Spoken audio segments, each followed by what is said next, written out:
Hey guys, this is Mel, and I am back to talk about Legacies, episode 316, titled Fate's a Bitch, Isn't It? Which premiered Thursday, June 24th, 2021 on the CW. It is also the season finale, so huge spoiler alerts. If you haven't seen the episode already, please go do so first, and then come back and see what I have to say about the episode.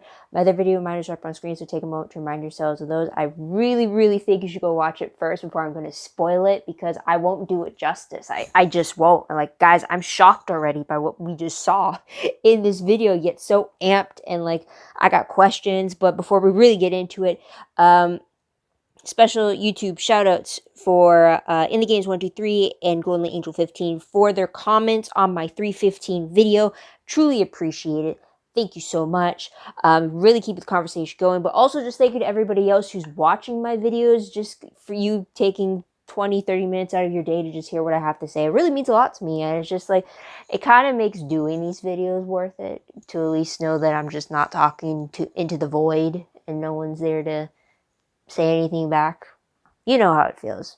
Hopefully not. Hopefully you got somewhere to talk about. But anyways, I really just want to get into this episode, guys, because like I said before, I'm like stunned by where it goes, because also here's the thing.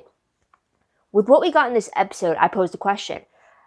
Is it one that was meant to like always be like, was it meant to be the original way we were going to get this season to end? Because originally, like I said before, we were supposed to get 20 episodes, but originally it was 16, and then COVID pushed the 4 from last season into this season, so it became 20, but then they cut it back to 16. So I'm wondering, is this how the episode was, like, was this how they always planned to end the season? Because I gotta say, like, that's a damn good way to end it, because now I'm just pumped for October to come to see what season 4 has to bring us. Or was this going to be the little March kind of this, you know how in like March we get like that little bit of a month hiatus, and then we get into the last episodes that end in May? Or was that going to be where this moment was? I can't say. Otherwise, it did its job as a finale, because I'm like super pumped, and like I can't believe I don't have a promo or an episode next week. But let's really get into it and to discuss why I'm so pumped. But what happened in this episode quote of Fate's a Bitch, isn't it, was actually said by Landon to Hope. It was literally the last line of the season.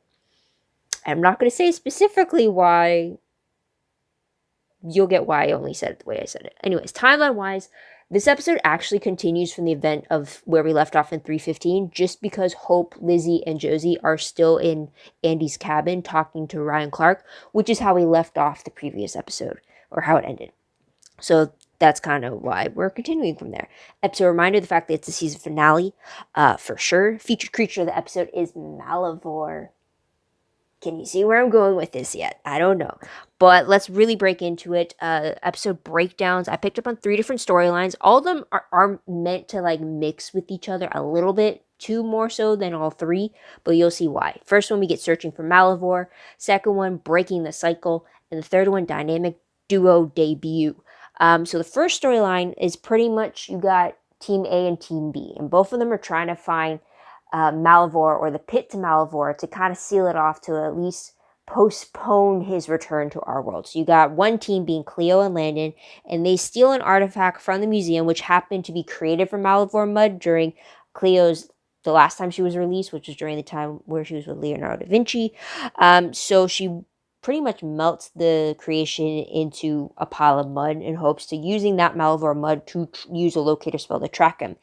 It actually doesn't work. So another thing they try is Cleo trying to spark a bunch of inspiration from Landon in hopes that he could think of what the next step would be in their case.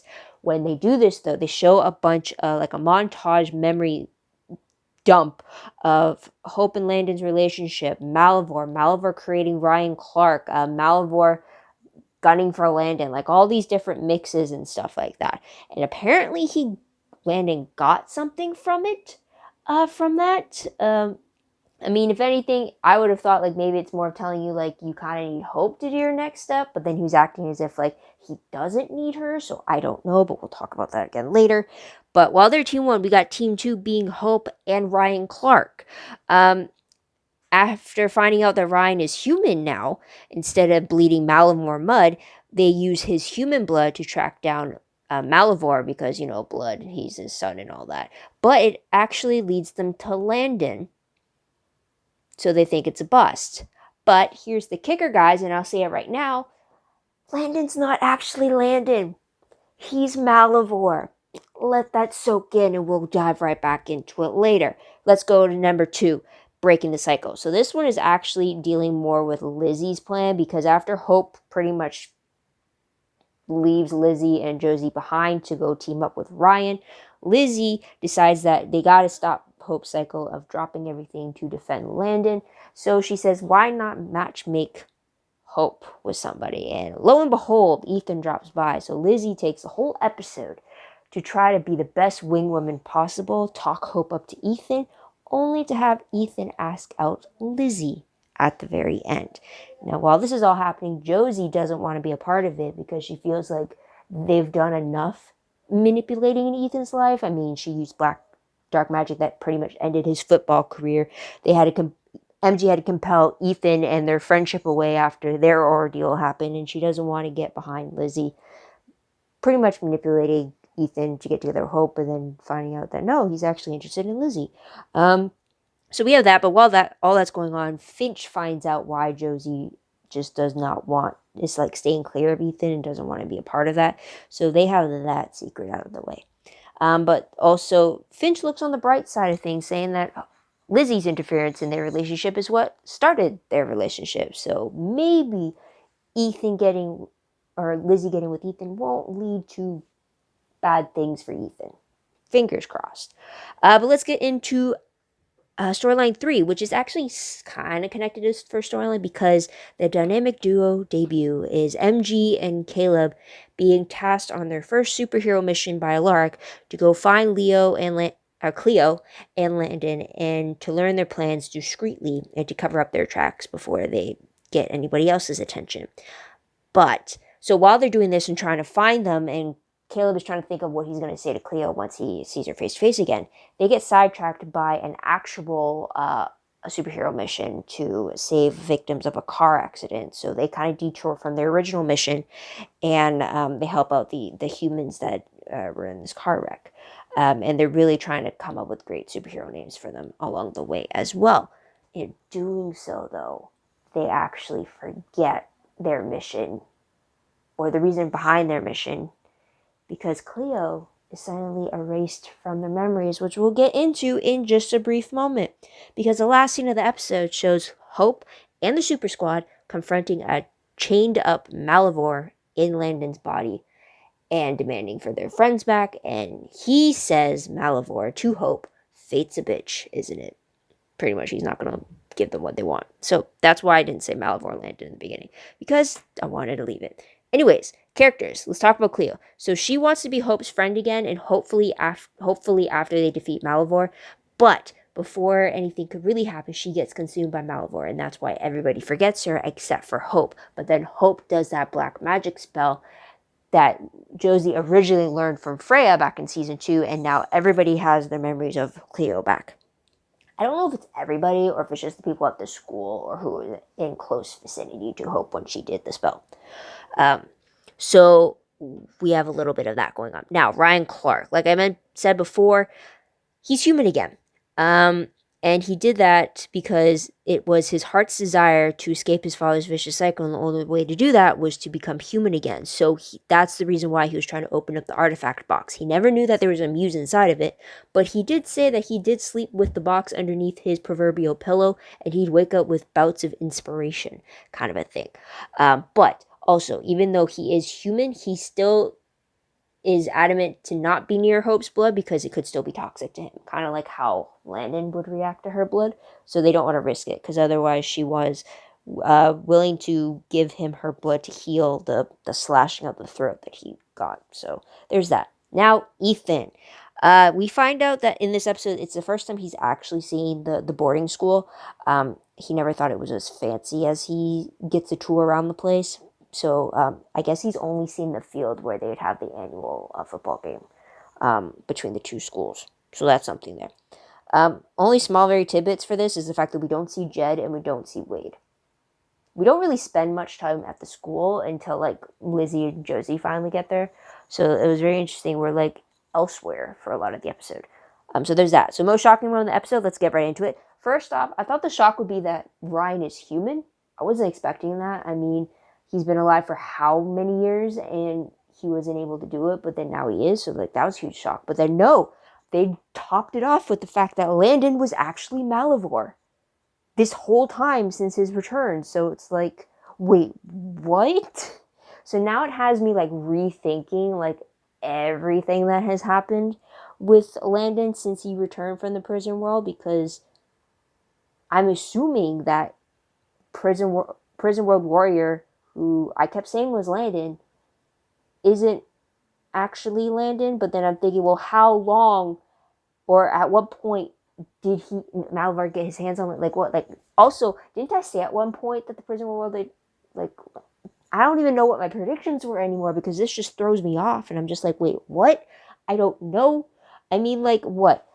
He got unmasked in 312, so like 4 episodes ago. So like for 4 episodes, have we been dealing with Malivore this whole time instead of Landon? Like, well, like I'm shocked right now. Like, you can understand why I need more answers. You can understand why I need season 4 right now. It's just like, that was a good way to end off the season, as frustrating as it is. But anyways, let's get into top 3 favorite moments. So, I don't know why, but literally any of the scenes Hope has with Ryan Clark were my fave. Just the weird dynamic and, like, the frenemy history and, like, the enemies to, like, friends kind of a thing. I'm a sucker for that trope. But, like, the fact that they got the frenemy stats, we brought back the whole mimicry spell, we got the fact that he's pretty much Team Handon and saying, like, he thought that her and Landon were destined for each other, and he thought that they would make it through. And when they both said, like, no, it can never be, there's like, oh, you give up too easily. I mean, like, if I could become a human, then why can't you find a way to get over your toxic incompatibility type thing? So it's just like, it was very interesting. And then to have her wait by his hospital bedside for him to wake up from his slit throat, and then, like, her urgency to heal him with her blood, and him, like, not wanting to take it at risk of it being toxic. It was just like, I don't know. I mean, like, I know I said last video that, like, I don't trust Ryan Clark, and, like, I really don't. I mean, you get moments like these where he's like, he says he's on Team Good Guy and he's proving to be an ally, and then I just worry for, like, the other shooter drop for them to betray. But then if he's really human and, like, he says, like, now Malivore is more of a threat to him than ever before, which was proven when Malivore Landon tried to slit his throat and kill him, then, like, I don't know. I found it entertaining, so it's, like, a favorite, and I didn't think it was, because, like, I just like the antagonism, and then, like, the not needing to work together but don't want to work together. It's just, like, they're at frenemy status. We're progressing. I don't know. I'm crazy. Another favorite I had was just Lizzy and Ethan. First off, it was just highly entertaining to see Lizzy pretty much talk Hope up, when, like, that in itself shows huge progress with Lizzy, because, like, in season 1, she hated Hope's guts. It was so hard to even for her to have a compliment for her, and now she's trying to, like, really talk her up to Ethan, which was just hilarious, and, like, it was just so funny. And then, like, I don't know if it's more, like, again, I prefer Ethan and Hope just because, like, they had that connection at the beginning of season 2 when no one knew who Hope was, and she can just be freely who she is without a background. And then I don't know if, like, I'm willing to look at Ethan and Lizzy just because they got to share that kiss last episode with the little Star Wars parody setup that they had going on. But I really like how he handled it. I mean, he was willing to let the girl that he was kind of crushing on talk up another girl to him, and at the end of the anime, he's like, kind of like someone else, and she's like, well, that person's not going to be anyone better than Hope, and it's literally her, which I found hilarious. So I don't know, but then, like, I'm also worried, like, Josie, like, Ethan has been burned so much by the supernatural. I just hope that, like, if he does date Lizzy, that, like, something good can come of it. But we'll have to wait and see about that. But that was just fun to interaction, because, again, they don't really have any scenes together except for the last 2 episodes, so that was something. Another favorite I did have was just MG and Caleb. having them be on good terms again was really great. Having them be out there trying to do their superhero mission, them pretending to be cops and then compelling and like doing the questioning at the museum. It's like, yo, you're doing a hunter's job like in Supernatural. It's like, that's so cool and so valuable if one of them could just do the mind wipe thing. It's just like, yeah. So it's really cool to have them teaming up and then doing these different aspects of their job while also talking about like, what are you going to say to Cleo? And then also like both of them realizing, no, we got to hold off on our mission and save these people. It's like real growth. I love it when they're working together. So I'm glad that they got to mend fences in the previous episode so that we can get this kind of a duo going on for their crime fighting ways. So there's that. Let's move on to top 3 peeved moments. It was kind of hard to find a peeve because I did like this finale. But I guess I could say one worry that I do have is that Ethan is now being relegated to being another person's love interest again. And I kind of want more for him. I mean, like, the fact that he had a twin sister, the fact that he had a failed football career, the fact that his mom was the sheriff and now he's living in the town by himself, we assume, because they left town. And it's just like, I really loved it when Ethan had that friendship with MG. So I'm hopeful we get to learn more about that. But I worry about Ethan just being relegated to the love interest role. Like, he's more than that. So I just worry about that because before that, he really only had one scene in an episode if we got lucky. And he's supposed to be a series regular. So that's a worry I have there, that he's just going to be strictly love interest role. Another peeve I found was that it really feels like each finale needs to have someone be consumed by Malivore, where it's like we have to be put in that darkness again. We did it in season 1 finale with Hope going into the pit. I'm not going to count season 2 finale because that was an unexpected finale, but the original season 2 finale, which was like episode 304, if I count it correctly, 304, 305, the one like the 4 afterwards, we had Landon being in Malivore. So like that's another. And then we get in this episode, we get Cleo being in Malivore. It's like, can we just get a finale where no one goes to Malivore? Because it's kind of feeling like back on the Vampire Diaries, where literally every season finale, Damon's life was in jeopardy, and you did not know if he was going to make it to the next season.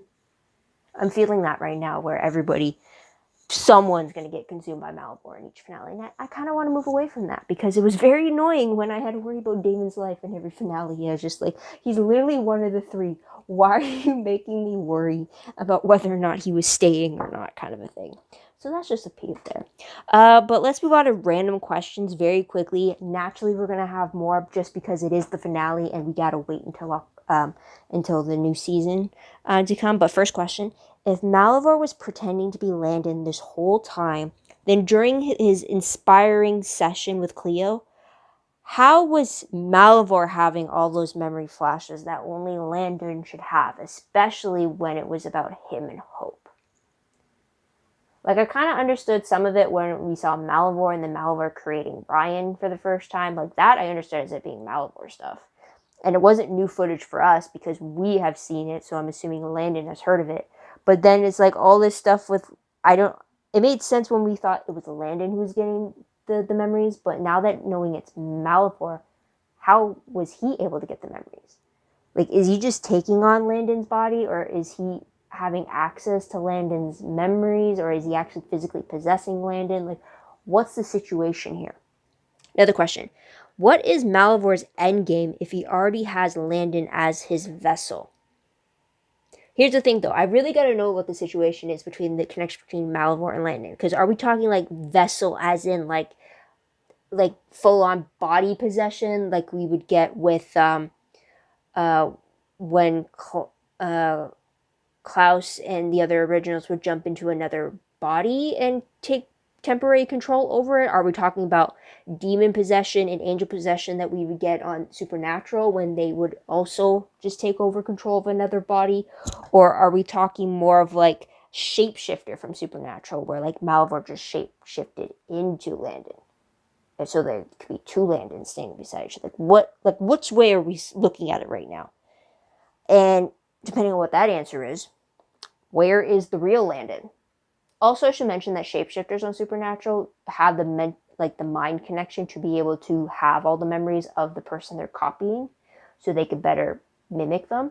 So, if he's not actually physically, Malvor's not actually physically like possessing like inside Landon, then I'm wondering what other kind of connection they could have to allow for him to copy Landon. But then that leaves the question: where is the real Landon? And where has he been this whole time? If Malvor has been pretending to be Landon since he got released from the prison world back in like 308, I think. So like, I don't know. Okay, moving away from Malvor questions. Another question. What kind of Malvor still, but what light do you think Cleo is being drawn towards? Originally, I thought she was being drawn to like the real Landon still stuck inside of Malvor's darkness, but then that just turned out to be Malvor being caged at the school. But I'm still wondering whether or not that light was leading her to Landon, because when Hope was questioning Malvor Landon, she said, "Give back our friends," plural. So I'm assuming they're referring to real Landon and Cleo's, but I'm wondering if both of them are in the darkness or not. I don't think Landon would still be in Malvor, I don't think. I don't know, because everyone still remembers him, so that's another question. But last question, and not connected to Malvor, but if Lizzy does date Ethan, will he then be told about the supernatural again? Or is he always going to be kept in the dark? I'm kind of tired of always keeping Ethan in the dark. Like, just let him know and then bring him in more. Have him transfer to school or something. Like, I don't know. But yeah, so that's a question there. Otherwise, that is going to be pretty much it, guys. Because there are no more episodes to predict, I will leave you off with this news.